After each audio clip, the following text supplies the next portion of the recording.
నూతన క్రియలు చేయుచున్నాను. నూతనం అంటే ఇంతకుముందు చేసిందే. నూతనం ఏంటండి? ఇంతకుముందు చేసిందేనా మళ్ళా చేశాడా? చేసింది కాదు, అవన్నీ వేరు. గతంలో చేసింది మళ్ళా నేను రిపీట్ చేయట్లా. ఇప్పుడు చేయబోయేది నూతన క్రియ చేయబోతున్నా, నూతన కార్యాలు చేయబోతున్నా. చదివా? ఇప్పుడే అది మొలుచు, అది ఇప్పుడే స్టార్ట్ చేశా. హల్లెలూయా. నూతన క్రియ నేను చేయబోతున్నాను, అది ఇప్పుడే మొలచును.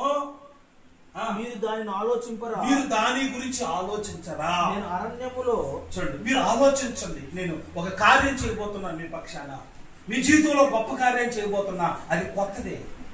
దాని గురించి ఆలోచించండి. ప్రభువా, ఏ కొత్త కార్యం చేయబోతున్నావు ప్రభువా? ఏం చేయబోతున్నావు ప్రభువా? ఏం చేయబోతున్నావు ప్రభువా? దాని గురించి ఆలోచించండి. శోధనలో, ఇబ్బందులు, బాధల్లో, వీటిలో దిగులు, కష్టం అనేది ఉంటుంది. వీటిలన్నింటినీ పక్కన పెట్టి దేవుడు నాకు ఒక నూతన కార్యం చేయబోతాడు, నూతన క్రియలు చేయబోతాడు.